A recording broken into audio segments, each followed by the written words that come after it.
Hey y'all, I'm Brittany Kelly, and welcome to The Journey Within. In these 8 episodes, I take you through 8 women's journeys. Always remember, be kind, because everyone you meet is on a journey of their own.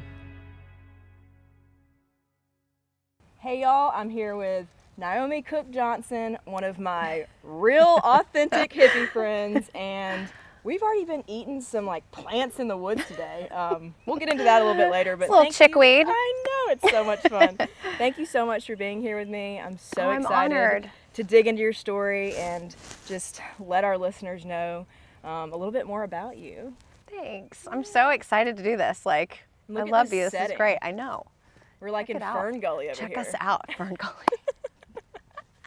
Yeah. So let's just dive right in because your story is so incredible. I've been so honored to get to know you a little bit, and let's just talk about how you grew up and what that looked like for you. Okay, God, where do you want to start? I want to start in the school bus because when I heard about the school bus, it's pretty awesome. That's like a good highlight. So I am one of 10 kids. I have 10 brothers and sisters. I'm one of 11, and I was born in Virginia. I'm very Native American on my dad's side, so we grew up really close to nature. My mom was a midwife for the Amish communities that were around, and that's kind of where I get all my herbalistic knowledge and kind of foraging stuff. And long story short, midwifery and laws in midwifery took a turn, and so made a lot of changes to her career. So my parents decided to load us all up into a renovated school bus. This is way before Pinterest. No one was doing this. When it wasn't cool yet. It was not cool. There's no heating and air, no plumbing, and they decided to travel around, and she did seminars on child rearing and holistic healing and herbalism. So how many of y'all were on this bus? So 9. Okay. 9. Wow. Okay, 9 kids. 9 kids and my 2 parents. Wow. Yeah. Wow. Yeah. So we did that for almost 5 years, and that was a wild experience. And how old were you during that time? I was 8, almost 12. We went in when I was 8 and got out when I was 12. So you didn't go to regular school? No. Or how was education, or how was that brought into your life? The 90s were very, this is before a lot of tech or any hardly. So this is again before Instagram or anything like that, but we never were in school. We were homeschooled my whole life, and so it wasn't like the system missed us when we took off. Mm-hmm. So we did some schooling, but not really. We really didn't. I mean, we ran wild, and we were truly off grid. And we lived in national parks, state parks, and we learned a lot just from that type of life. Mm-hmm. A lot of things that I still carry into my adulthood, and honestly, maybe more valuable than a conventional education. Mm-hmm. But later on, I ended up getting my GED and getting some better education to further my life. But we really didn't go to school. Wow. At all. Wow. Not us older kids. The younger ones did eventually, but. Wow, that's just incredible. Yeah. So, what about mental health? Was mental health spoken about when you were a child, or did you ever hear that word mental health, or how did you relate to mental health, growing up? I love this question because it's still very prevalent in my life. Mental illness runs in my family, and alcoholism. Mm-hmm. So I dealt with that a lot at a young age. And there was, my oldest brother had Asperger's, but it wasn't diagnosed then. This is early 90s, before that kind of behavioral mental illness for kids was really a thing, or people were really treating it well. So I have an experience with that. And then my parents both struggled with depression and certain other things. Mm-hmm. So I've been around mental illness on different levels my whole life, but I really didn't start practicing mental health for myself until later. Mm-hmm. My parents were very conservative. We were around kind of a lot of different kind of religious hippie communities. So mental health was always associated with religion when I was little. And then as I came into my adulthood, I started to see that it was something a little bit different that meant something different to me. But as I progress in that, I do see that it's like my spiritualism gets healthier, my relationship to God gets healthier as I pursue mental health, and then also my physical health. I don't think any of it's really separated. But it wasn't really talked about like it is now when I was little. So I'm thankful that there are kids growing up where it's not taboo. It's pretty accessible now, I think. So you feel like, since, we're the same age, so since we were younger and now, that we're adults, that the stigma has changed, do you feel? I do. Yeah. I do. I think, I'm seeing it with my younger siblings. I'm right in the middle of the 11 kids. So my younger siblings are talking about anxiety and depression and, things that I definitely felt at 16, 15, 16, 17. But it wasn't viewed as the same. Like I was, I just thought I was being a rebel, and I started drinking when I was 16 or 17 to kind of like cope with the stress and the pressure of life then. And now they're able to really talk about it. And I just think it's beautiful. So when's the first time you ever had therapy or were exposed to therapy? And how did that go for you? First time, I was 18. I sought it out for I was having some depression symptoms. I'm not somebody who, I think I've told you this before, but like I know people who struggle with depression. I don't really consider myself someone that struggles with it, but of course I've felt depressed. And I was really confused at about 18. I didn't really have a lot of mentors. My parents had split up. So I had sought out some therapy through one of my mom's friends who was another herbalist. And she was like, I have a therapist here. This is in Gainesville, who I think you should see. And I was like, okay. And I had heard of therapists before, but that was my first introduction to talk therapy.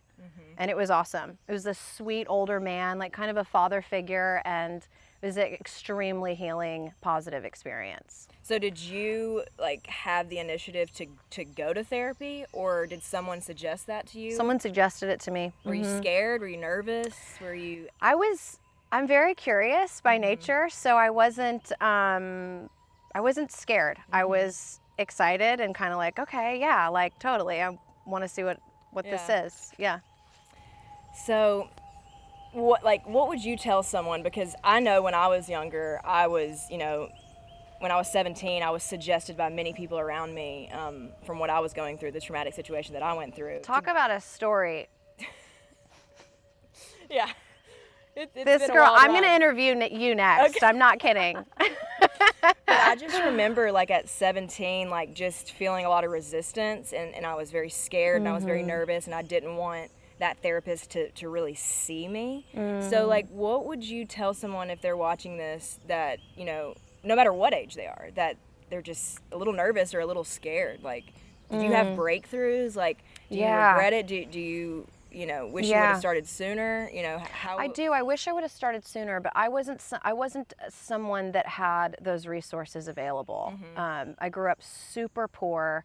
My parents were doing all they could to keep secondhand shoes on my feet. So it was never really ever going to be something that we talked about having. It costed money then. They didn't have as many programs. You could do it through churches. But I would say that if there is a resource for anyone, even people who consider themselves happy with a lot of friends and a strong sense of belonging, it is so important to your growth and the way that you move through life to have tools and learn about yourself. And every single person has some type of trauma. None of us get through life without scars, or none of us get through life alive. There you go. So Exactly. I would highly recommend it. And sometimes it takes a minute to find what works for you. I think, we've talked about this. I feel like I've come to a threshold with talk therapy where for a long time, it's been a venting session and to bounce it off of someone that's completely outside of the situation. But I have a lot of people to talk to, and I'm really lucky to say that. And so I'm seeking out different things now for different types of tools, but I so recommend it. And don't be afraid. Be brave. Be very brave about it. I love that. I mean, I know, when I was 17, it was highly suggested that I go to a religious counselor, and I felt bad that I didn't like my religious counselor, and it didn't have anything to do with religion. We just didn't jive. And then I started, in college, I went and kind of skipped around to a couple other therapists. And I love what you said, because I know a lot of people that I've talked to, they're like, well, I just didn't really vibe with my therapist, so I quit. And it's like, well, you almost have to like shop for that person. Yeah. And when you know, I mean, I know that's like so cheesy, but when you can find that coach or that therapist, or even that counselor, if you're in high school, you have counselor resources. Right. Yes. So, I just say keep looking until you connect. That's such a big, issue with people, is they get somewhere and then they don't click with their therapist and then they never go back. Yeah. And I just think that's and it doesn't smart. mean something's wrong with you. I think that might have been something that was a little bit of a stigma in my age group at the time. Kids that were in therapy were usually pretty fucked up, or they had they had anger issues or a drinking problem, and I was like, I'm not really struggling with those things, but I'm really stressed a lot all the time, and there's different things. It doesn't mean something's wrong with you. It means that you're someone who's just like everybody else. We all kind of need help, and I love what you're saying. It takes a little time to find your person that you jive with. And it's just like you would work on your physical self. You want to work on your physical self, you go to the gym. Some people get trainers, some people do online workouts. And that's not disconnected. I don't think any of that's disconnected. I think, I've known a couple people that have decided to get in shape or lose a bunch of weight, and I've seen their mental health improve incredibly. And then, when your mental health improves, I feel like you're just more connected to yourself, and whatever you call God, whatever that is to you, shows up in your life more. I just think it's so connected, and you can start anywhere, and it just makes you healthy, well-rounded. Let's talk about that more. So how do you incorporate movement? And I know you love to hike, and I know you love to meditate and forest bathe. I mean, are we forest bathing? We are forest right now? bathing. I mean, you can literally feel again, like a strong sense of belonging, a groundedness. Like the minute I got in here, I just felt like super relaxed. I just love all the sounds. I feel like I belong in this world, like I'm a part of this nature experience. And I saw this saying that said, we didn't come into this world, we came from it, like a wave out of the ocean. And so I feel like I'm just a part of this, and it makes me feel safe. I love that. So are there any like cues in your body or in your mental, that you feel and you're like automatically like, I got to get outside, or I got to go on a hike, or I've got to move my body? Like, can you talk about some of those like feelings? How can other people recognize those cues inside of their own self? Great question. For me, I start to feel pretty cooped up, or I feel like I'm not doing enough. I'm not working hard enough. I don't have enough. I start to feel a sense of scarcity, which is odd. And I know that I'm really, really closed into myself, and I need to get outside of myself. And I do that by moving my body and getting into nature, calling a friend, talking to my husband. When I'm starting to feel a sense of lack is when I know that I need to go give my energy away. And or to get into nature. I feel those bad vibes are kind of absorbed, or I get into some type of a zone with my surroundings. But I'm such an energetic person. Like I was kind of born like just so pumped up. So I get like I describe them as like energy balls in my body that I have to like get them out. I don't sleep as well if I'm not exercising. I don't think I'm as emotionally available. I just get so much more clear when I'm moving my body and connecting with nature, eating weird weeds, Which I can't wait to eat some of those. You got some in your pocket? I've got some in my pocket. Okay, so shifting gears here just a little bit. So I studied psychology in college, and you learn about developmental psychology, and you have these different parts of self. Your inner child, your inner teenager, your adult, and then you have your healthy adult, which is said to be your highest conscious state of being, when you can put corrective power on those parts of yourself, inner adolescence and unhealthy adult. So as your healthy adult self, what would you tell your inner child? Oh. What would you tell little Naomi, Oh, man. That life is going to really improve. And that, you're not always going to feel alone and scared. I mean, I think there was so much scarcity in my childhood that, like, I have struggled with in my adult self. Like, if I look into the refrigerator and there's not a lot of food in there, I physically feel anxious. And so I've had to struggle. I've had to really clean that up in my life, needing the refrigerator to always be full and perfect, because I associate that with a hard time. I mean, there were so many times where the refrigerator was empty and it was like, we just were surviving. I think I would tell my younger self that, like, that is going to make you a really strong adult and super empathetic, and it's not always going to be like that. You're going to make your way out. That's what I would tell her, I think. Oh, I love that. And that she's really sweet, and other people see her, even though, like, I was one of 10 kids, so, like, I literally had to scream and yell to be heard or get fed. All right, so why don't we go take a little hike? Let's go move our bodies. Let's go eat some plants and teach me some stuff. Okay, I can't wait. You're gonna love it. Okay, so this is we're looking for chickweed. Is anything in here? No. Okay. Not really, but you have a good eye. You actually, like, thought that was chickweed. It looks very, very close. This is they call it a poor man's carrot. Oh. It's actually poisonous. We don't want it. Look at that little bright red bug right there. Look how oh, cute wow, he look is. at that. All right, so while we're still searching for some snacks. We'll find some snacks. Snacks right here, baby. Oh, yeah, there you go. Okay, I want to talk about this because you just made a really big announcement that you are going on your own, doing a solo album. How is a foraging experience on its own. Yes, like how is that? Like how was that hard going from a group to individual, and like how was that for your mental? Like, were you scared? Were you nervous? Were you anxious? Excited? Yeah, all of that. Yeah. It has been such a good experience. Runaway June was one of the greatest times of my whole life. God, I love those girls. We did so much together. We achieved so much.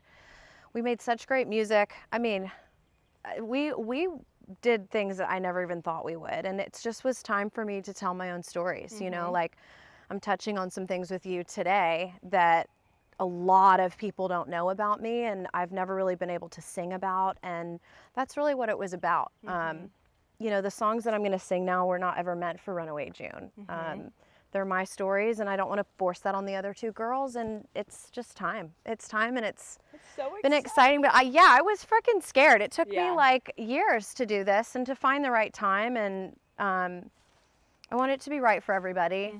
And it never really is right for everyone when you make a decision for yourself. That's something weird, actually, that you can probably relate to. It's like with mental health or choosing yourself, it doesn't always feel good to choose yourself. Like, it rarely does. Especially if you're a people pleaser and you want to, like, make everybody around you feel comfortable. You sometimes end up sacrificing your truth and yourself. Yeah.